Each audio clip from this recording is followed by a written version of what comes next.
조선 후기로 갈수록 왕소는 턱없이 부족해졌는데요. 왕비는 물론 후궁 사이에서도 아들을 얻기 어려웠고 어쩌다 낳아도 일찍 병을 얻어 죽기 일쑤였습니다. 철종이 후사 없이 세상을 떠나면서 왕족의 혈통이 끊어질 지경이 되니 헌종 시절 가장 가까운 종친으로 대접받던 남영군의 자손이 유력해집니다. 남영군의 넷째 아들이 바로 흥선대원군 이하응입니다. 대원군은 왕의 아버지를 일컫는 말인데요. 흥선대원군은 조선 개국 이래 총 3명의 대원군 중에서 유일하게 살아있는 대원군이었습니다. 한편 헌종 때의 요절한 효명세자가 익종으로 추존되면서 신정왕후도 중전의 지위를 갖게 되었는데요. 야사에 의하면 흥선대원군이 신정왕후 조씨에게 안동 김씨천하를 비판하면서 자신의 둘째 아들을 효명세자의 아들로 삼으라는 솔깃한 제안을 합니다. 신정왕후 조씨는 흥선대원군과 손을 덥석 잡았고 12살배기 고종이 조선 26대 왕으로 즉위합니다. 어린 왕을 대신하여 신정왕후 조씨가 수렴청정 권한을 가졌으나 풍양 조씨 가문은 아무래도 정치 기반이 약했습니다. 그래서 그녀의 풍양 조씨 세력을 끌어올릴 존재가 필요했는데 그 사람이 바로 흥선대원군이었습니다. 이전까지 살아있는 대원군에 대한 전례가 없어서 흥선대원군은 대군의 예에 따라 예우되었는데 대군 역시 종친이었고 조선시대 전체적으로 종친의 정치 참여는 엄격히 제한되고 있었습니다. 그러나 신정왕후는 수렴청정 명목하에 실제로는 흥선대원군에게 정사를 모두 위임했고 마침내 흥선대원군이 정권을 장악하게 됩니다. 사실 고종실록과 순종실록은 일제의 간섭하에 왜곡됐을 가능성이 있어서 그 내용을 잘 활용하지 않지만 전반적인 조선 역사를 알기 위해 간단히 풀어보고자 합니다. 흥선대원군이 집권한 이후로 내부적으로는 60년의 세도정치 폐단을 청산하고 바닥으로 떨어진 왕권을 바로 세우기 위해 여러가지 개혁 정책을 추진해갑니다. 외적으로는 서구 열강의 지속적인 압력에서 벗어나기 위해 군비를 증강해서 국력을 키우고자 합니다. 일단 흥선대원군은 안동 김씨 세력의 세도를 걷어들이는데요. 이 과정에서 왠지 피바람이 불었을 것 같지만 의외로 그들과 동반자가 되어 함께 가는 길을 택합니다. 그리고 세도 가문이 꿰차고 나랏일을 쥐락펴락하던 권력기구인 비변사의 기능을 의정부로 합쳐서 폐지해버립니다. 또한 민생을 위해 수백 년 묵은 폐단을 과감히 격파해 가는데요. 부족한 국가재정을 충당하기 위해 양반에게도 세금을 걷는 호포제를 실시합니다. 붕당 대립의 근거지이자 운영에 경비가 많이 들던 전국의 서원을 47개만 남기고 다 없애버렸습니다. 흥선대원군의 여러 개혁 정책은 백성들의 환영을 받았지만 반대로 백성들의 원망을 사버린 정책도 있었는데요. 추락한 왕실의 권위를 살리기 위해서 임진왜란 이후 내내 폐허였던 경복궁을 복구하기 시작한 것입니다. 경복궁을 다시 짓기 위해선 돈이 아주 많이 필요했습니다. 결국 흥선대원군은 당시 유통되던 상평통보보다 100배나 가치가 높은 당백전을 발행합니다. 돈이 없다고 화폐를 마구 찍어내니 조선 경제는 혼란의 도가니에 빠져버립니다. 공급이 많아지니 화폐 가치는 뚝뚝 떨어졌고 곧 물가가 상승하는 인플레이션으로 이어집니다.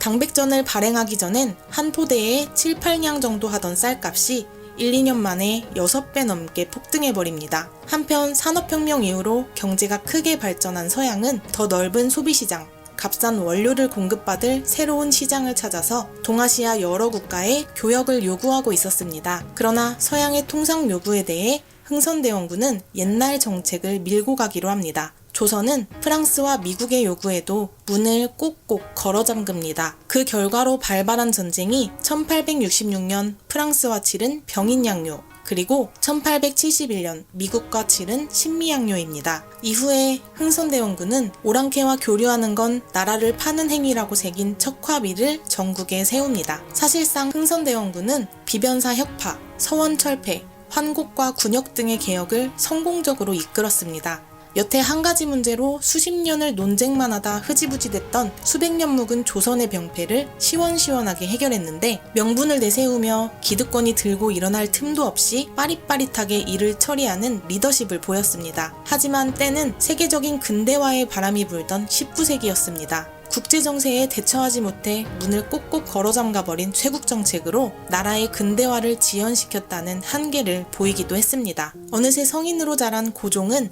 이제 스스로 정사를 보길 원했고 고종의 비 민씨는 대원군 하야 공세를 펼치는데요. 명성황후 민씨가 간택된 건 순전히 미흡한 배경으로 외척의 득세 가능성이 없어 보인 덕이었습니다. 하지만 어릴 때부터 수완이 좋았던 민씨는 곧 정치에 관여하기 시작하면서 시아버지와 사사건건 충돌하게 됩니다. 결국 흥선대원군은 뜻하지 않게 하야를 당하게 됩니다. 마침내 1873년부터 고종이 친정을 시작하면서 정권은 왕비 민씨의 척족이 장악하게 됩니다. 1876년 강화도 조약으로 조선은 개항을 하게 되는데요. 이미 개항한 옆나라 일본과는 산업발전 등에서 많은 차이를 보이고 있었습니다. 조선은 국제정세에 어둡고 조약에 무지한 상태였기 때문에 평등해 보이는 조항도 사실상 불평등할 수밖에 없었습니다. 개항한 조선사회는 이제 중국 중심의 조공 책봉 체제에서 벗어나서 새로운 국제질서에 적응해야만 했습니다. 이런 새로운 변화를 어떻게 대응할 것인가, 그에 대한 논의 중 하나가 바로 개화사상이었습니다. 개화에 대한 고종의 적극적인 의지로 1880년대부턴 군국기무와 외교통상을 담당하는 통리기무하문을 설치했으며 신식군대인 별기군을 만들고 청과 일본의 영선사와 수신사를 각각 파견해서 근대 문물을 배워오도록 합니다. 그러나 1882년에 구식군대가 신식군대 별기군과의 차별대우에 항의하며 이모군란이 발생했고 1884년엔 개화당이 민씨 수급파에 대항한 갑신정변이 일어납니다. 당시 최고의 권력기구가 된 내하문의 실권은 주로 친청 노선인 민씨 척족 세력이 이끌고 있었는데요. 급진 개화파인 개화당 세력은 서구식 근대화를 지향했기 때문에 민씨 수급파가 운영하는 청나라식 개화 정책이 마음에 안 들었던 것입니다. 하지만 이런 개화당의 갑신정변 실패에는 여러 가지 이유가 있었습니다. 개화당의 신념은 당시 사회적 정서와는 거리가 멀었고 청군에게 밀려 정변이 실패하면서 결국 개화당이 몰락하게 됩니다. 이 와중에 일본은 일찍이 놀라운 성과를 내고 있었고 조선은 부지런히 일본의 사례를 분석해서 미래를 모색했어야만 합니다. 당시 조선도 거스를 수 없는 개화의 흐름을 받아들이면서 처음으로 경복궁에 전깃불이 밝혀지고 서울이나 계양지 곳곳에는 양옥집이 늘어나고 있었기 때문에 겉보기엔 꽤 근대화가 진행된 것처럼 보였지만 결국엔 껍데기만 흉내낼 뿐이었습니다. 깨부숴야 할 예체제는 여전히 유지되고 있었고 개혁을 받쳐줄 국가 재정은 여전히 중간에서 줄줄 샜으며 왕과 왕비에겐 당장의 왕실 유지가 개화보다 급한 이슈였습니다. 위에서 근본적인 해결책을 찾지 못하니 결국 아래에서부터 세상을 바꾸려는 강력한 의지가 발현됩니다. 의식이 성장한 백성들이 움직이기 시작한 것입니다. 바로 전봉준이 이끄는 동학농민운동이었습니다. 농민군의 수중에 전주성이 함락되자 고종과 왕비는 청나라에 군사 좀 보내달라고 요청합니다. 이로써 조선 땅에 청나라 파병군이 들어왔고 텐진 조약에 따라 청나라는 이 사실을 일본에 알립니다. 제국주의 야욕에 젖은 일본은 이때다 하고 조선에 들어옵니다. 국내 문제에 외국 군대들이 우르르 들어오자 결국 농민군은 자발적으로 해산하는데요. 이제 일이 해결됐으니 그만 철수해줬으면 좋겠는데 애초에 큰 그림을 그리고 들어온 일본은 돌아갈 생각이 없습니다. 그렇게 1894년 일본이 경복궁을 점령하고 조선왕을 협박해서 원하던 약속 문서를 받아냅니다.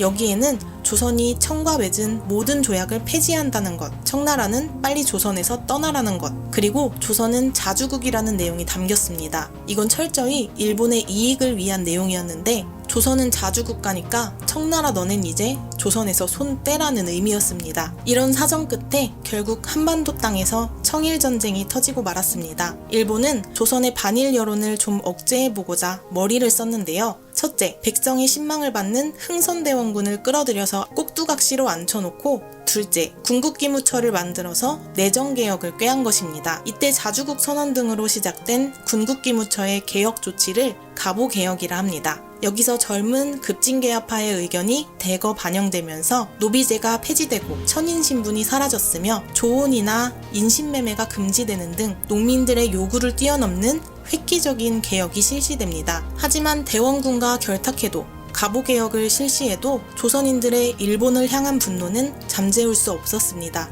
이후 을미사변으로 고종의 왕비 명성황후가 일본 자객에 의해 피살되면서 조선의 왕은 이제 궐에서 감시당하는 신세가 됩니다. 왕실과 러시아 공사관에서는 왕을 러시아 공사관에 피신시키자는 얘기가 오갑니다. 이렇게 왕이 러시아 공사관으로 옮겨갔다 해서 아관 파천이라 합니다. 하지만 독립협회와 여론이 계속해서 고종에게 황궁해달라고 요청하자 결국 고종은 1년 만에 경운궁으로 돌아옵니다. 이제 우리는 중국과 동등한 자주 독립국이니 여기에 걸맞은 황제를 권한다는 상소가 쏟아졌습니다. 결국 고종은 나라 이름을 대한제국으로 고치고 황제국임을 선포합니다. 황제가 된 고종이 광무개혁을 시행하면서 철도나 은행, 전화가 도입되는 등 변화가 있었지만 근본적으로 자본과 기술이 부족하고 조세와 행정 시스템을 뒤엎을 여력이 없어서 다양한 문제점이 발생했습니다. 한편 영국과 미국의 전폭적인 지원을 등에 업은 일본이 1904년에 러시아와 러일 전쟁을 벌여 승리합니다. 이제 일본은 노골적으로 조선을 노리기 시작합니다. 1905년에 일본은 을사늑약을 체결하며 조선의 외교권을 박탈합니다. 고종은 지푸라기라도 잡는 심정으로 만국 평화회의가 열리는 헤이그에 특사를 파견합니다. 이렇게라도 부당함을 세계에 알려보려 했지만 소용이 없었고 총리 대신 이완용은 어떻게 이런 짓을 벌이냐며 황제에게 폐위하라고 요구합니다. 저항 끝에 고종은 결국 1907년 일본에 의해 강제 퇴위됩니다. 왕위에서 물러나 덕수궁에 머물던 고종은 1919년 1월 21일 68세 나이로 세상을 떠나는데요. 갑작스러운 고종의 죽음에 독살설이 제기되면서 분노한 민중이 하나로 똘똘 뭉치게 됩니다. 이렇게 고종의 죽음은 1919년 3.1운동이라는 독립운동의 불씨로 다시 타오르게 되었습니다. 헌종 이후 지난 40여 년간 조선 왕조는 후궁이나 방계 출신이 왕위를 이어왔는데요. 오랜만에 적장자가 탄생했습니다. 바로 고종과 명성황후 사이에서 태어난 조선 27대 마지막 군주 순종입니다. 순종은 원래도 워낙에 병약해서 왕실의 걱정이 이만저만이 아니었는데요. 그의 건강이 극도로 나빠지는 사건이 발생합니다. 1898년에 일어난 고종 독살 미수 사건, 일명 김옥륙 독차 사건입니다. 러시아 역관 김옥륙이 커피에 아편을 타서 고종 독살을 시도한 것입니다. 아관 파천 때부터 커피에 빠져있던 고종은 맛이 이상하다고 느껴서 바로 뱉어버렸지만 커피를 마신 순종은 정신을 잃고 쓰러집니다. 이 사건으로 이가 다 빠져버린 순종은 틀니를 끼고 살아야 했고 혈변도 자주 누는 등 몸과 마음이 모두 온전치 못했다고 합니다. 아버지 고종이 1907년에 헤이그 특사 사건으로 강제 퇴위되고 그 뒤를 순종이 잇게 되자 일본은 조선 침략에 대한 야욕을 더 노골적으로 드러냅니다. 조선의 입법권, 관리 임명권, 경찰권, 사법권 등등 야금야금 일본의 소나기에 넣더니 마침내 1910년 8월 29일 한일 병합조약을 발표합니다. 일본 천황의 칙령에 따라 국호는 다시 조선으로, 황제는 왕으로 돌아갔으며 권력은 새롭게 조직된 조선 총독부로 넘어갑니다. 조선의 주권을 일본의 통째로 내준 국가적 치욕의 날, 경술국치입니다. 이로써 1392년 태조 이성계가 세운 500년 조선 왕조가